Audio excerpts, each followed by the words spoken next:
ಯಾವ ಸಮುದಾಯದವರಿಗೂ ಕೂಡ ಸಂಶಯ ಬೇಡ. ಇದು ದೆಹಲಿಯಲ್ಲಿ ಡಿಸಿಎಂ ಡಿಕೆ ಶಿವಕುಮಾರ್ ಅವರ ಹೇಳಿಕೆ. ಸಾಮಾಜಿಕ ನ್ಯಾಯ ನೀಡಲು ಗಣತಿ ಮಾಡಲಾಗ್ತಾ ಇದೆ. ರಾಜ್ಯದ ಎಲ್ಲಾ ಸಮುದಾಯಗಳು ಜಾಗೃತವಾಗಲಿ. ಇದು ದೆಹಲಿಯಲ್ಲಿ ಡಿಸಿಎಂ ಡಿಕೆ ಶಿವಕುಮಾರ್ ಅವರ ಹೇಳಿಕೆ. ನೋಡಿ, ಯಾರಿಗೂ ಸಂಶಯ ಬೇಡ. ಈ ಜಾತಿ ಗಣತಿ ವಿಚಾರ ಅಲ್ಲ, ಇದು ಸಾಮಾಜಿಕ ನ್ಯಾಯ ವಿಚಾರ. ಇದು ಸಾಮಾಜಿಕವಾಗಿ ಶೈಕ್ಷಣಿಕವಾಗಿ ನಾವು ಸಹಾಯ ಮಾಡಬೇಕು ಅಂತ ಯಾವ ಸಮಾಜದವ್ರಿಗೂ ಕೂಡ ಸಂಶಯ ಬೇಡ.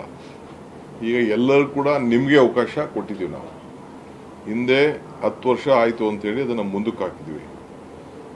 ಇದನ್ನು ನಿಮಗೆ ಅವಕಾಶ ಕೊಟ್ಟಿದ್ದೀವಿ.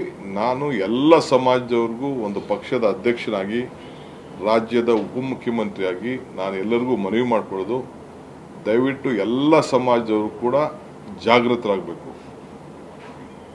ಬಡವರಿರ್ಬೋದು, ಎಲ್ಲ ಹಿಂದುಳಿದ ವರ್ಗದ ಎಲ್ಲ ನಾಯಕರಿರ್ಬೋದು, ಮತ್ತು ಯಾರ್ಯಾರು ಸುಮಾರು 7 ಕೋಟಿ ಜನ ಇದ್ದಾರೆ ಅವರೆಲ್ಲರೂ ಕೂಡ ಎಲ್ಲೇ ಇರಲಿ, ಯಾವ ದೇಶದಲ್ಲೇ ಇರಲಿ, ಆನ್ಲೈನಲ್ಲೂ ಕೂಡ ಎಂಟ್ರಿ ಮಾಡ್ಕೊಳ್ಳಿಕ್ಕೆ ಅವಕಾಶ ಇದೆ. ಆಮೇಲೆ ಅಬ್ಜೆಕ್ಷನ್ ರೈಸ್ ಮಾಡೋ ಅವಕಾಶ ಇದೆ. ನೀವೆಲ್ಲ ಪ್ರತಿಯೊಬ್ಬರು ಮಾಹಿತಿ ಕೂಡ ನಿಮ್ಮ ಫೋನ್ಗೂ ಕೂಡ ಆ ಮಾಹಿತಿ ದೊರಕುವಂಥ ಅವಕಾಶ ಇದೆ. ಆದ್ದರಿಂದ ನಿಮ್ಮ ಕುಟುಂಬದವರು ಎಲ್ಲಿರಲಿ, ನೀವೆಲ್ಲೇ ಕೆಲಸ ಮಾಡ್ತಿರಲಿ, ಕ್ಲೀನಾಗಿ ಅದನ್ನು ಬರೆಸಬೇಕು ಅನ್ನೋದು ಮಾಹಿತಿ.